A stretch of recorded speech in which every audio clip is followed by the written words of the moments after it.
Voilà un fidèle internaute de Lourdes Productions. C'est un honneur de vous savoir nombreux devant machine, vous qui nous suivez. Et nous sommes ici à la résidence de l'honorable Mike Mukeba Nkosso. Et c'est ici qui se tient un point de presse des collectifs de ses avocats. Voilà. Et nous allons entrer avec mon réalisateur Starly qui va quand même nous aider à savoir ce qui va se passer à l'intérieur. Un grand merci à Armé Lourdes, le patron de cette chaîne. Merci à Odette Lessa Lamegan depuis Suisse-Irlande, donc beauté plus d'argent. Merci à Père Louis-Marie de Jésus, Emmanuel Mandanda depuis Autriche. En tout cas, un grand merci à tout le monde qui ne cesse de soutenir cette émission. Merci à Blessing Mayala depuis London City. En tout cas, on s'est dit à tantôt. Nous entrons dans la résidence pour savoir ce qui va se passer. Pas de désannonces, on se retrouve très prochainement pour un nouveau numéro. Bye. Merci beaucoup, messieurs, mesdames de la presse, d'avoir répondu à notre invitation, à l'invitation du collectif des avocats de l'honorable Moukébaye, c'est-à-dire le collectif complet des avocats de l'honorable Moukébaye. À ma droite, il y a Maître Wambe, qui est là, et à ma gauche, vous avez Maître Jonathan. Et le point de presse d'aujourd'hui va s'articuler sur trois grands points. Le premier point, c'est la violation ou les violations de la Constitution, malheureusement même, par la Cour d'appel qui doit en principe exécuter la décision de la Cour constitutionnelle. Et le deuxième point ici, ça sera la réponse à la sortie médiatique ratée du porte-parole de M. Godin Poyi. Et ce point-là sera développé par le confrère Jonathan. Et le troisième point sera développé par le confrère Maître Wambe et qui sera articulé sur les conséquences de l'annulation ou de la déclaration d'anticonstitutionnalité de la décision de l'Assemblée provinciale. Et après que nous tous nous ayons exposé les points qui nous est tous impartis, nous serons soumis à des questions des journalistes comme d'habitude. Laissez-moi déjà commencer à parler de tout ce qu'il y a eu comme violation par la Cour d'appel hier même dans cette affaire. Vous savez, hier nous étions à la Cour d'appel, il était question à l'audience que nous présentions l'arrêt qui a déclaré anticonstitutionnelle la décision du bureau de l'Assemblée provinciale que dirige M. Godin Poyi. Et la Cour devait, en principe, la Cour d'appel, constater effectivement qu'il y a cet arrêt-là, d'autorité même, de la Cour constitutionnelle et l'exécuter immédiatement. Mais malheureusement, la Cour n'ayant pas fait, la Cour a préféré écouter les avocats et puis prendre l'affaire en délibéré pour nous dire qu'elle va se prononcer dans un meilleur délai. C'est déjà une violation de la Constitution parce que la loi qui organise la Cour constitutionnelle veut à ce que les arrêts de la Cour constitutionnelle soient exécutés de manière immédiate et puis elles sont obligatoires. En plus, l'arrêt de la Cour constitutionnelle rend inapplicable l'acte déclaré anticonstitutionnel. Pour dire à ce jour la décision en vertu de laquelle l'honorable Moukébaye, la décision irrégulière, la décision anticonstitutionnelle en vertu de laquelle l'honorable Moukébaye est poursuivi ou a été poursuivi, est une décision qui est à ce jour comparable à une feuille comme ça vierge de papier duplicateur parce que déclaré nul et de nul effet. Conséquemment, parce que nous en droit nous disons du néant rien ne sort.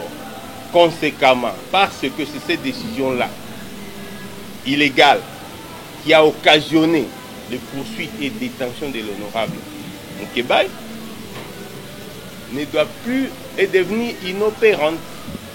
Donc, à ce jour, l'honorable Moukébaye a déjà recouvré ses immunités. C'est-à-dire, depuis le jeudi, date à laquelle la Cour d'appel a été signifiée officiellement de la décision de la Cour constitutionnelle, l'honorable Moukébaye ne mérite plus d'être là où il se trouve. Donc, il est aujourd'hui victime de deux détentions illégales.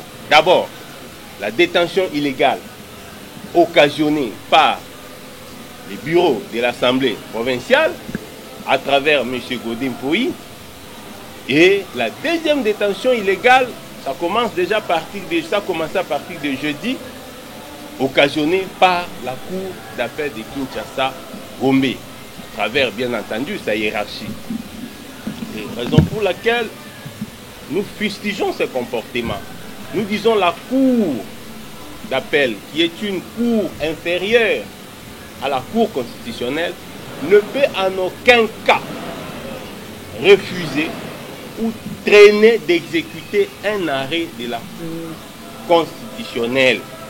C'est un arrêt qui doit être exécuté par toutes les juridictions inférieures, par tous les services publics, par toute personne.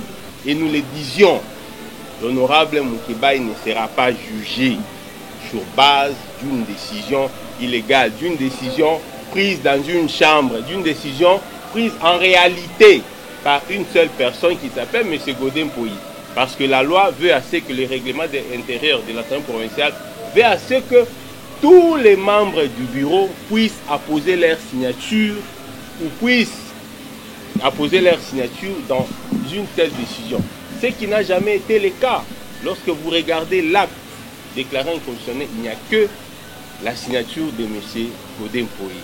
Donc, et voilà, conséquemment, face à cette injustice, l'honorable Moukébaye, conscient de ses droits, a entamé depuis hier une grève de la faim sèche jusqu'à ce que la Cour doit ordonner sa libération. Nous insistons, ce n'est pas relaxation.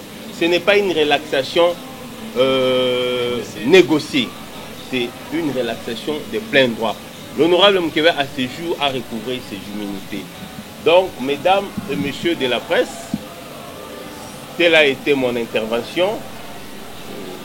Bien entendu, après que nous ayons tous parlé,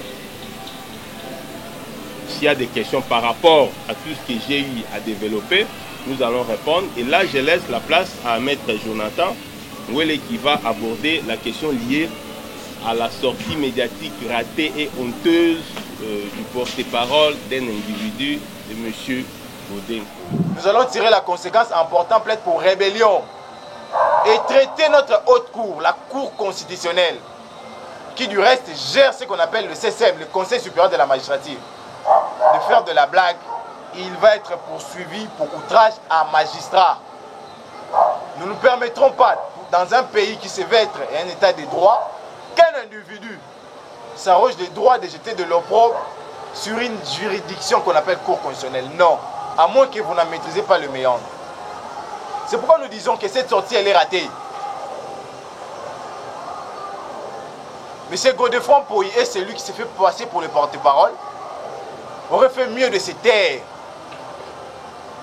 Ça sera encore mieux en lieu plat de s'exprimer et de s'exposer à des poursuites judiciaires telles qu'ils l'ont fait. Avant de citer, je donnerai les 2 points clés.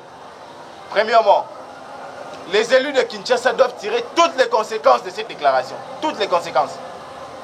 Il y a quelqu'un qui a pris le pouvoir d'une personne qui a été votée. Il faut dire que les rapporteurs de l'Assemblée provinciale est voté par les députés. Mais une personne a pris son pouvoir pour s'exprimer. Donc il faudrait que le monsieur qui l'a mandaté pour parler au nom de l'Assemblée provinciale donne des explications à nos élus. Aux élus de Kinshasa, aux élus de Kinois.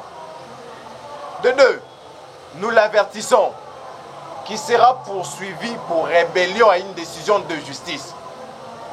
Dans les jours à venir, il doit se préparer à être inquiété. Car comme nous le savons, la justice dans un pays n'a pas de fort ni de faible.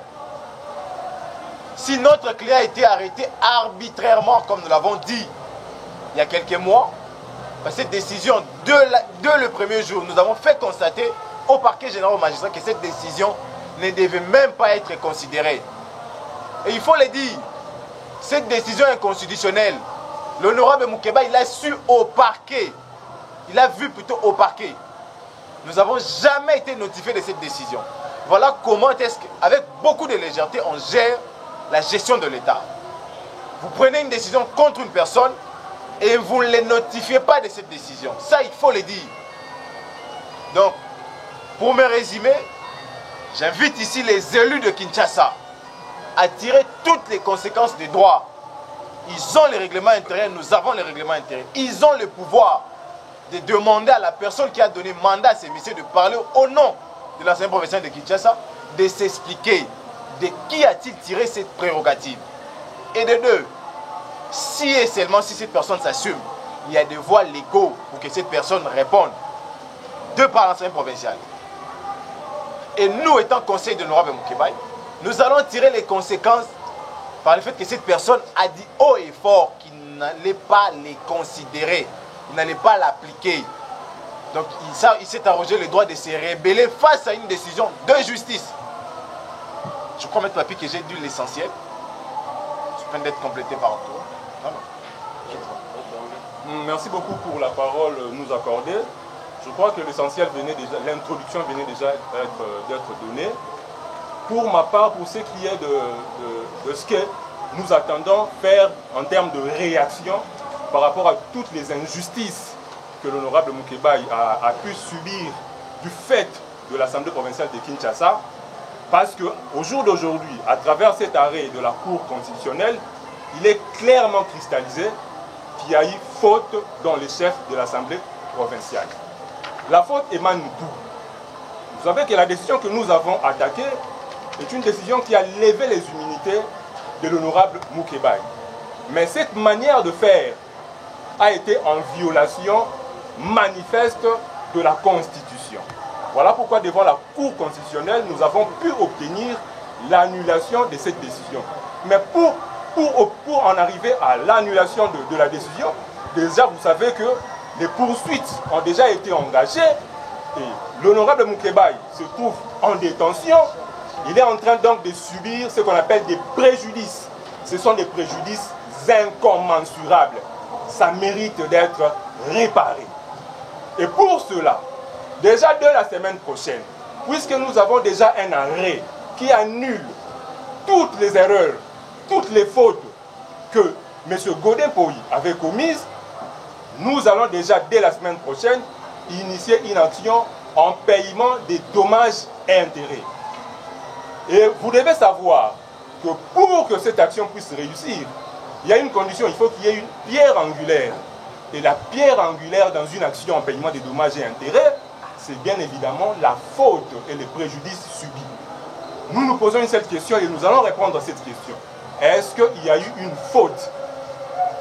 Effectivement, dans cette décision attaquée, il y a eu une faute parce que l'honorable Moukeba n'avait jamais été entendu pour que ses immunités soient levées. Voici la faute. Deuxièmement, est-ce qu'il y a eu préjudice pour que cette action aboutisse? Effectivement, il y a eu préjudice. Au jour d'aujourd'hui, il est en train de croupir en prison. Il a fait 6 mois de détention illégale. Et donc, il y a préjudice incommensurable. Il y a ici un préjudice moral. Il y a ici un préjudice financier. Parce que pour que nous arrivions à obtenir cette victoire devant la Cour constitutionnelle, il a fallu que l'honorable Moukeba puisse dépenser de l'argent pour engager tout un collectif d'avocats. Donc il y a un préjudice financier. Le préjudice moral, il est là, c'est un père de famille. Aujourd'hui, il est loin de sa famille. Le préjudice moral, il est là parce que c'est un député élu de Lingwala. Il est loin de sa base.